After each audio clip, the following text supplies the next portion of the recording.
श्रोता साथियों को संबोधि श्री का जय जिनेन्द्र। आज आपके इंतजार को ख़त्म करती हुई सामाजिक कहानियों की श्रृंखला में मैं एक कहानी लेकर आई हूँ, नई कहानी जिसका जिसका शीर्षक है चरपी की चाह। एंजॉय कीजिए। थोड़ी कोशिश के बाद उसने अपने लाचार, बेजबान और बेजान पैरों को मोड़ा। करवट लेकर खुली हुई खिड़की में से आते हुए सुबह के चमकीले उजास को आंखों में भर लिया।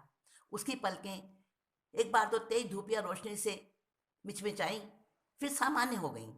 कई क्षणों के बाद उसने देखा कि बरामदे की छत पर लटके हुए गोल गोल लोहे के कड़े पर एक नन्ही सी चिड़िया आकर बैठ गई और अपनी चोंच में दबाए हुए उस पतले से धागे को उस कड़े पर पहले से टिके हुए तिनके के ऊपर हौले से रखने का प्रयत्न करने लगी। मगर चिड़िया की मेहनत तो व्यर्थ गई, क्योंकि उसके बैठते ही लोहे का वो छोटा सा छल्ला हिल जो गया था और छल्ले के हिल जाने से बैलेंस बिगड़ा तो पतला तिनका भी नीचे जा गिरा और उसके साथ ही वो धागा भी नीचे। बेचारी नन्ही चिड़िया एक पल को तो निराशा से अपने कई दिनों के परिश्रम के उस पतन को देखती रह गई और अगले ही क्षण उसने अपनी सहज कॉमन सेंस का सहारा लेकर फर्श पर जहाँ तिनका, धागा और थोड़ी सी रुई भी पड़ी थी और एक कतरन भी पड़ी थी वहां पर छोटी सी, वहां तक एक उड़ान भरी और एक एक करके उन सभी चीजों को चोंच में दबाकर लाती रही, रखती रही उस कड़े के खाली भाग में। बार बार वो उन वस्तुओं को वहां टिकाती और बार बार वो सब गिर जाती। चिड़िया फिर से लग जाती अपने काम में। ये सब देखते देखते बड़ी जल्दी 1 घंटा तो बीत ही गया। जब दीवार घड़ी ने 9 बजाकर सुनाए तब कहीं उसे होश आया। जल्दी से उसे याद आया कि मैंने कुछ भी नहीं खाया, सुबह से पानी भी नहीं पिया और रात भर बड़ी प्यास से मेरी बेचैनी से निकली है। और याद आते ही उसने अपने बिस्तर पर रखी हुई घंटी उठाकर बजा दी। कुछ क्षण तो इंतजार करती रही। जब कोई भी नहीं आया घंटी की आवाज से तो उसने फिर से घंटी बजाई। अब की बार 2-3 बार जोर जोर से बजाती रही। लो, आ गया शाही हुक्मनामा। अरे आ तो रही हूँ। गुस्से और झुंझलाहट में ऊपर से नीचे तक लिपटी हुई तमन्ना अपने गीले हाथों को ओढ़नी के पल्लू से पहुंचती हुई उसके सामने आ खड़ी हुई थी और उसकी गरज से उस कोठरी जैसे कमरे का कण कण कांपने लगा था। दिन निकला नहीं कि उठा ली घंटी हाथों में। हाँ जी, हम लोग तो ठहरे आपके ताउम्र के गुलाम। दौड़ा दौड़ा कर जान आफत में कर दी है मेरी। इस मुई घंटी को ही यहाँ से हटा देती हूँ। नहीं, ऐसा मत करना। आवाज के साथ साथ उसका पूरा वजूद भी लड़खड़ा रहा था। तमन्ना तो घंटी अपने कब्जे में कर चुकी थी और बूढ़ी की कमजोर नजरें मानो मन उससे दया की भीख मांग रही थी। लाओ लाओ, प्लीज प्लीज दे दो मुझे। दे दूं? अब तो ये मेरी मुट्ठी में है। हिम्मत है तो ले लो। बहू बहू, हिम्मत कहाँ है? तुम तो जानती हो मैं किसके बूते हिम्मत रखूं। बस बस बहू, तुम्हारे सहारे मेरा बुढ़ापा कट जाए किसी तरह। हम्म इतनी समझ है देवी जी, तो अपने को सुधारो ना, सुधारो। हाय दैया, गैस पर दूध रख कर आई थी मैं तो। ओह ओह, उफनते हुए दूध की गंध नाक में भरी तो झट से तमन्ना किचन की तरफ लपक गई। उसके बड़बड़ाने की आवाजें तो अभी भी बरकरार थी और और चर्पी की आवाज तो उसे सुनाई ही नहीं दे रही थी। और और चर्पी को उसकी सब आवाजें सुनाई दे रही थी।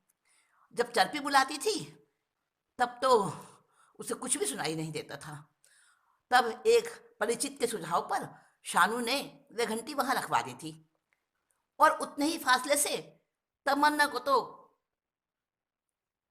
चर्पी की आवाजें नहीं सुनाई देती थी और उतनी ही दूरी से तमन्ना की झुंझलाहटें चर्पी को साफ साफ सुनाई दे रही थी। एक काम हो तो मुझे याद भी रहे। हाय दैया, हाय राम, मगर इन्हें क्या बिस्तर पर आराम से चुपचाप बैठा भी तो नहीं जाता इनसे। दिन भर में फिरकने की तरह से घूम घूम कर सारे घर का काम करूं। हाय, किसे फिक्र है मेरी। ओफ, मर गई मैं तो। इसी तरह की तीखी कड़वी बातें, ऐसा ही माहौल अब तो रोज वो इनकी आदी हो चुकी हैं। आज आज उसकी दुख और चिंता इसलिए बढ़ गई थी क्योंकि बहू, वो उसकी तमन्ना बहू, उस घंटी को भी साथ ले जा चुकी थी अपने। जब कुछ काम होगा कैसे बुलाएगी किसी को, आवाज तो कोई सुनता ही नहीं उसकी। चरपी की बेचैनी बढ़ती गई। आते कुल बुला उठी। हलक सूख चला तो उसने डरते डरते आवाज लगाई, लेकिन तमन्ना तक तो उनकी आवाज नहीं पहुंच सकी। क्योंकि क्योंकि वो तो फुल वॉल्यूम पर टीवी चलाकर अपना मनपसंद चैनल देखने में बिजी जो थी। चरपी ने खुश होठों पर जबान फेरी। कल शाम को 4 बजे 2 टोस्ट और एक कटोरा पानी पी लिया था, और बस इतना ही। और अब तो रात बीती और दिन भी चढ़ाया था। दोपहर के 11:15 हो चुके थे। चरपी सोचने लगी, यूं तो उसका नाम चंवरे रखा था उसकी माँ ने, लेकिन चहकती हुई अपनी उस प्यारी सी गोल मटोल बेटिया की आवाज उन्हें बड़ी भाती थी। इसलिए पहले तो चिड़ैया और फिर उसे चरपी कहने लगी। चरपी नाम ही तो सबके मुंह पर चढ़ गया, और वो आज तक इस बुढ़ापे में भी उस झुर्रियों से भरी अपाहिज काया की पहचान बना हुआ है। कमरे की खिड़की से दिखती हुई बरामदे की छत और पुराने जमाने की उस बनावट की याद दिलाता हुआ छत से लटका वो लोहे का कड़ा, बिस्तर पर लेटी हुई, बस इतना ही तो देख पाती है चरपी। हाँ, सुबह सुबह उस कड़े पर झूलती हुई नन्ही चिड़िया भी तो चरपी की एक रस वाली उबाऊ जिंदगी में थोड़ी खुशियां बिखेर जाती है ना। वो चिड़िया और मैं चिड़ैया, वो चरपिंग करने वाली, चहचहाने वाली, और मैं चरपी कहलाने वाली। मन ही मन उस छोटी चिड़िया से वो अपना रिश्ता बना चुकी थी। शायद शायद चिड़िया इस अपनी बूढ़ी सहेली को जानती पहचानती भी नहीं थी, मगर वो तो जागने के साथ ही चिड़िया की प्रतीक्षा करती रोज। और वो चिड़िया भी तो सूरज निकलते ही वहां पहुंच जाती थी। पहले तो छोटी चिड़िया कभी कभी ही उस लटके हुए कड़े पर झूला झूलने के लिए आकर बैठती थी। वहां बैठ जाती और फिर चू चू चुप चल चल चल चल चू चू चू चू की सुरीले तान छेड़कर अपनी चरपिंग से चरपी का दिल बहलाती रहती थी। और अभी अभी 8 या 10 दिनों से उस चिड़िया को अपना घोंसला बनाने की फिक्र लगी है। शायद शायद इसके अंडे देने का समय आने वाला है, तभी तो। इस विचार के उभरते ही चरपी के सूखे होठों पर हल्की वात्सल्यपूर्ण मुस्कुराहट फैल गई, और आशियाना बनाना चाहती है ये चिड़िया। मुस्कान खेल गई उसके होठों पर। आशियाना, लेकिन चाहने से ही क्या होता है। चरपी ने भी तो चाहा था कि एक नन्हा चहकता मुस्कुराता हुआ उसका अपना एक आशियाना हो, एक घर हो उसका प्यारा सा, जहाँ खुशियों के रंग बिखरते हों, जहाँ जहाँ प्यार हो, दिल का सुकून हो।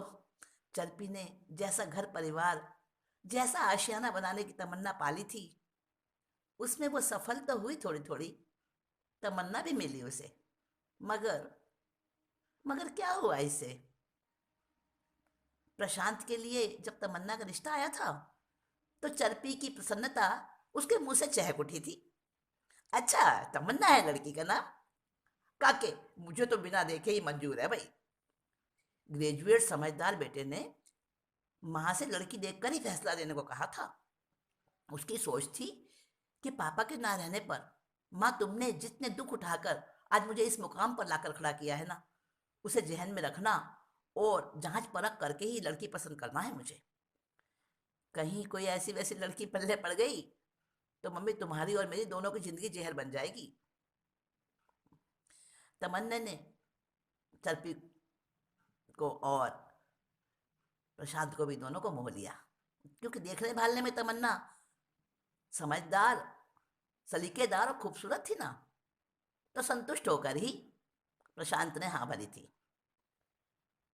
शानू, उसका बेटा, उसके ख्वाबों का इकलौता जगमगाता दीपक, उसके सुख आराम की बात सबसे पहले नंबर पर रखने वाला शानू, वो शानू भी तो आज पहले वाला शानू नहीं रहा ना।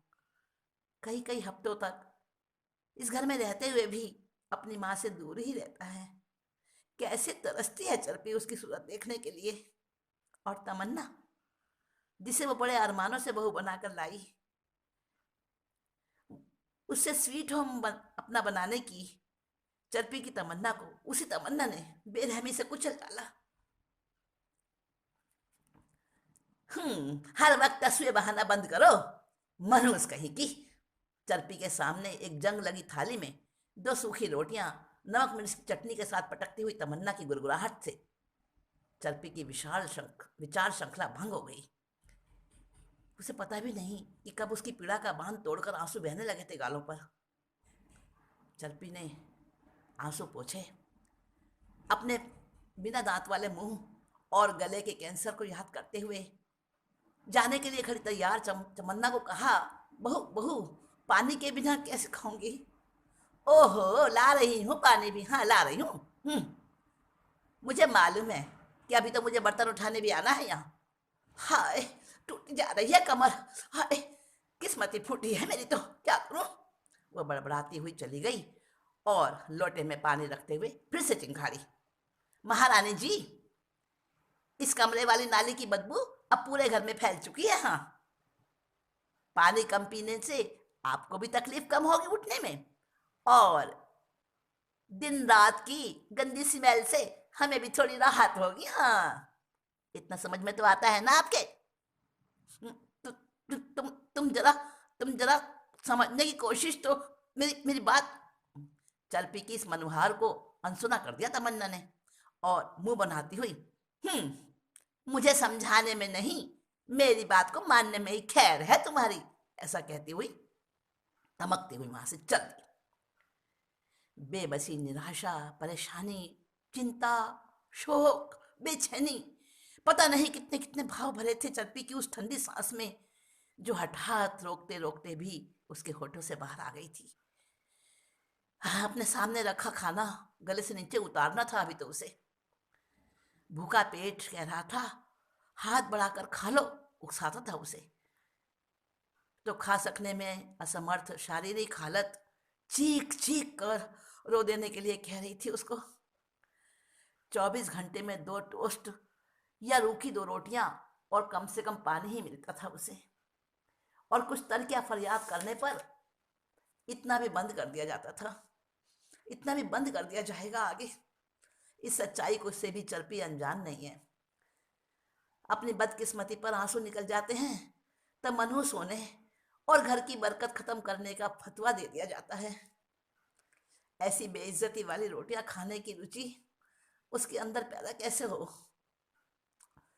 इसके बावजूद भी चरपी खाती है। ओह, कैसी विडंबना थी उसकी। अनिच्छा से ही सही, परेशानी से ही सही, आखिर उसने भारी कश्मकश और मशक्कत के बाद दोनों रोटियां पेट के गड्ढे में डाल ही ली थी। आंखों से, मुंह और नाक से पानी टपकना जारी था अभी। जलता हुआ कंठ बार बार खाली हो चुके लोटे को मुंह में टपकाने में लगा हुआ था, पर उसमें तो पानी की 2 बूंदें भी कहाँ बची थी।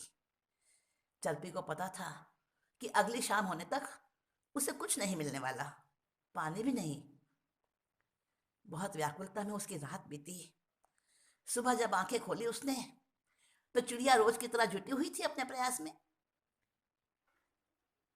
चिड़िया की असहायता से खुद की लाचारी हर तरह उसे ज्यादा बड़ी लग रही थी। उसने सोचा उसने सोचा, मैं भी तो एक नाकाम चिड़ैया हूं, जिसकी चाहें ना तो पूरी ही हुई और ना ही कभी हो पाएंगी, दम तोड़ती रहेंगी हर पल हर क्षण। इस विचार से चरपी का पूरा वजूद भर भरा कर गिरते हुए रेत के घरौंदे जैसा बिखर गया। उस वक्त अपने मर जाने की प्रार्थना संपूर्ण शक्ति से उमड़ी उसके भीतर। पता नहीं पता नहीं मौत की देवी को उस पल उस बदनसीब पर रहम आ गया, या किसी नए शरीर ने उसकी आत्मा को पसंद कर लिया था, क्योंकि उसकी मर जाने की चाह कबूल जो हो गई थी उस पल।